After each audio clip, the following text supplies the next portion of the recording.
Hola, yo soy Toño Ramírez, bienvenidos a un nuevo video y ya los vi intentando quemar mi casa por lo que voy a decir, pero tenía que tocar el tema. Y es que aunque ya pasó un buen rato desde que esto fue tendencia, necesito decir lo que tengo en la cabeza, porque si no, muchos no van a entender el por qué es tan primordial que el doblaje exista, no solo en México, sino en todo el mundo.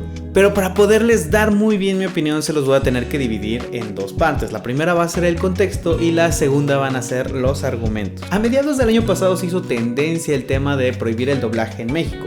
Esto se debió a que la Academia Mexicana de las Artes y Ciencias Cinematográficas, o AMAC para hacerlo más fácil, hizo pública su intención de querer prohibir el doblaje en México porque las películas se tenían que exhibir como habían sido filmadas en su idioma original. Y claramente esto, como todo lo que pasa en Twitter, desata una ola de ira de diestra, siniestra y sobre todo a lo bestia. Posteriormente, en julio de 2019, la misma academia dijo, a ver, nosotros no queremos prohibir el doblaje, solo queremos que se cumpla la ley según el artículo 8, bla bla bla.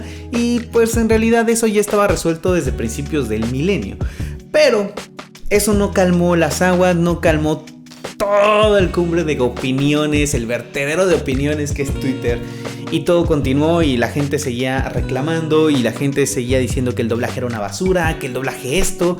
Pero vamos a analizar esto realmente. ¿Cuáles son los argumentos para que la gente realmente odie el doblaje? Primero tenemos que entender que la mayoría de la gente que critica el doblaje lo critica en películas live action, es decir, donde los actores, salen a cámara. La mayoría no tiene problema ni tema con las series animadas que son dobladas al español, por varias razones. Pero nunca falta el extremista que hasta con las producciones animadas se pone muy picky. Y primero vamos a hablar lo que les estaba comentando, esto del artículo 8, donde las películas, donde todas las producciones cinematográficas se tenían que exhibir en su idioma original. Para empezar tenemos que saber que el 9 de julio de 2019 justamente un artículo en El Economista mencionaba que ese problema estaba resuelto desde principios del 2000, que prácticamente se había llegado a un amparo para que todos los estudios de doblaje pudieran seguir produciendo películas en español latino. Así de fácil. En el ámbito legal creo que no hubo mayor problema con este sentido. Creo que en realidad ni siquiera fue un problema, solamente fue algo que se tuvo que rectificar y ya. Pero mucha gente dice que no, el doblaje es malo, el doblaje es satánico, el doblaje mancha la pura y virginal esencia de una producción audiovisual. Pero, ¿realmente hace eso? Vamos a considerar que en México este negocio del doblaje en realidad es algo muy cuidado, es algo que se toma muy en serio y que hay gente que se prepara específicamente para poder hacer el trabajo de doblaje de la mejor manera posible. Muchos van a salir con el argumento de, oye, pero existen muy malos doblajes, o sea, nunca has escuchado los documentales, cómo están doblados tan mal. Y sí, yo jamás he dicho que el doblaje mexicano sea perfecto y que nunca hay errores. Yo sé que hay varias películas que están muy mal dobladas, varios trabajos de voz en español que están muy mal hechos. Un claro ejemplo es el que todos criticamos de Los Caballeros del Zodiaco, la nueva versión CGI que hicieron para Netflix, donde Seiya tiene un mal doblaje sinceramente. Pero esto mismo sucede también con los actores live action y con los actores de voz en inglés, o con los actores de voz en el idioma original. No siempre vamos a tener actuaciones perfectas, siempre va a existir algún trabajo que esté mal hecho. Y no por eso vamos a generalizarlo y vamos a satanizar toda una corriente de doblaje que lleva años, décadas en México. Porque desde ese lado incluso les puedo comentar muy buenos trabajos de doblaje que se han hecho en películas tanto animadas como live action. Y puedo incluso comentarles un par de casos en los cuales el doblaje se me hizo incluso mejor que la actuación original de voz en un live action, en una producción muy popular. Aquí es donde voy a tomar un ejemplo para mencionarles cómo realmente es muy buena. Si nosotros pensamos en un personaje que es calmado, un personaje que es sabio, un personaje que es de mediana edad todavía, ¿cómo nos imaginaríamos la voz? Seguramente imaginaríamos una voz tranquila que gesticulara de una manera perfecta, que tuviera una voz quizá un poquito grave y que nos transmitiera esa sensación de sabiduría. Pero les puedo decir algo. Muy pocos de ustedes realmente pensaron en la voz de Ewan McGregor. Y este es el caso que sucede en las precuelas de Star Wars, donde en mi opinión la actuación de voz que hizo Mario Filio para Obi-Wan Kenobi está mucho mejor lograda que la que hizo Ewan McGregor en inglés. Oye, pero ¿cómo vas a decir eso? Si es la voz de Ewan McGregor, está en su voz, queda perfecto. Yo no estoy diciendo que no, estoy diciendo que el personaje de Obi-Wan está mejor logrado en el doblaje al español latino que la voz original de Ewan McGregor. Y créanme, yo admiro a Ewan McGregor, es un excelente cantante, es un excelente actor, es un tipazo, así es mientras actuaba. Pero la verdad es que Obi-Wan Kenobi, en mi interior, está mucho más ligado a la actuación que nos da Mario Filio que a la que hizo Ewan McGregor. Incluso cuando veo Clone Wars, que es una serie de animación de Star Wars, prefiero verla mucho más en español latino que en inglés por este simple detalle. Obi-Wan es un personaje que está mucho mejor construido, que está mucho mejor logrado en español latino. Y lo voy a decir así. El personaje mantiene una calma, mantiene una serenidad, nos proyecta una sabiduría que no nos proyecta la versión en inglés. Y hay dos momentos críticos en la saga de Star Wars en los que hemos visto que Obi-Wan pierde esa calma y se vuelve un ser humano que se arranca, no de ira, pero sí que se arranca con sus sentimientos. Estos dos momentos suceden, uno en Clone Wars, que es, no quiero dar spoilers, pero es en Mandalore. Los que ya vieron la serie creo que ya saben en qué momento es.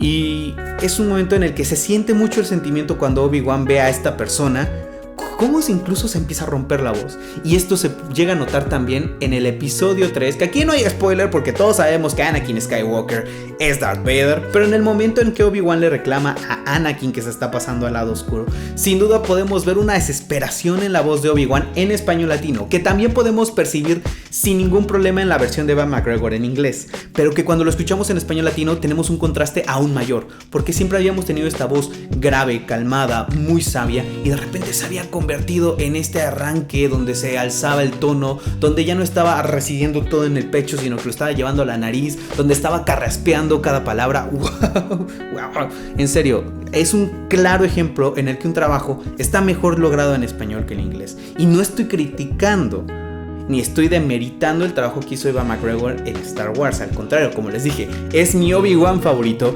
es un excelente actor, pero ganó en este caso Mario Filio. Y claro que también tenemos caso de lo contrario.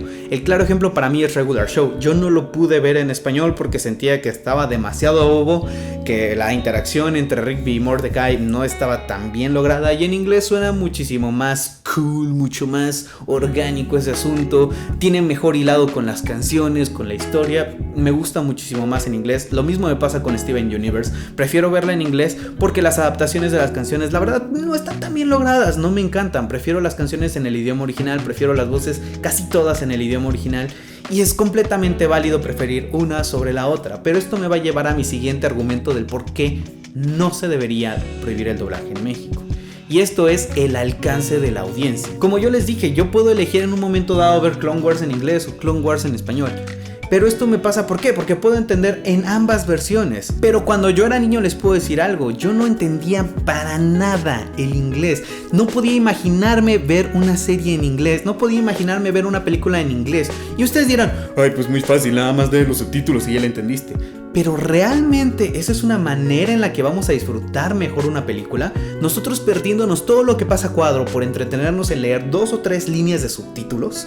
Yo de niño prefería 1000 veces escuchar un doblaje que estar leyendo todo el tiempo en la parte baja de la pantalla. Y entonces muchos también lanzaban el argumento de, bueno, es que ese es el problema en México, nadie quiere leer. Yo no estoy diciendo que no haya un problema de lectura en México, pero sin duda querer arraigar ese problema de lectura forzosamente al disfrute de una experiencia audiovisual, creo que es limitar bastante esa experiencia. Muchos argumentaban que el problema del doblaje es que dañaba la integridad de la película, que no te lograba comunicar el mensaje. Pero creo que el solamente ver un pedacito de la pantalla llega a dañar incluso más todo el trabajo que se hizo en una película. Y es que se demerita demasiado el trabajo del doblaje. No puedo dejar de pensar en todos esos tweets que se dieron en noviembre del año pasado, en los que decían, Joaquín Phoenix se quedó 4 meses ensayando la risa perfecta para el Joker, como para que tú vayas a verla en español latino. Pero algo que sí les puedo decir es que también Mauricio Pérez, quien le dio vida a la voz del Joker en español latino, se quedó un buen rato analizando el personaje, un buen rato estudiando cómo hacerlo. Y aunque quizá la actuación no sea de la misma calidad o del mismo nivel que hizo Joaquín Phoenix, que es un actor excelso, sin duda hizo un muy buen trabajo, no hizo una porquería y no es un trabajo que no sea creíble. Decir que solamente por cambiar el idioma estamos dañando la película, le estamos volviendo irreversible, es violar uno de los principios de la comunicación de la humanidad, y es el poder comunicar a la mayor cantidad de personas posibles. Lo mismo sucede con los libros que son traducidos no tienen exactamente el mismo mensaje que tienen los libros originales. Aquellos que leyeron Harry Potter en español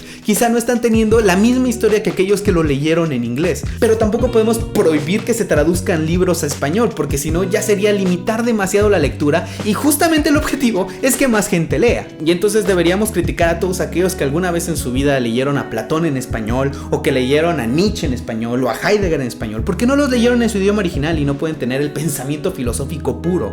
Se dan cuenta que es limitar demasiado la información, limitar demasiado la experiencia, el hecho de restringir un idioma. En ningún momento me estoy atreviendo a decir todas las películas deberían ser dobladas y todos deberían verlas en español latino. Muy por el contrario, si tú tienes la oportunidad de disfrutar un material en su idioma original, creo que deberías hacerlo. Creo que eso te va a enriquecer, pero tampoco deberíamos prohibir o criticar a aquellas personas que no pueden hacerlo o que prefieren no hacerlo. El doblaje no es una industria que nació de la noche a la mañana, no es algo que se haga únicamente por diversión o que se haga para molestar a los creadores de contenido. De hecho, hay muchas empresas que al hacer doblaje cuidan demasiado su contenido. Un caso es Disney, donde tú puedes escuchar una canción de cualquier princesa en español, en inglés, en francés, y va a estar muy bien cuidada esa adaptación para que suene muy fluido. Creo honestamente que la discusión sobre si el doblaje se debe prohibir o no es un poco boba, creo que la respuesta es muy obvia, pero hay mucha gente que no lo ve trivial.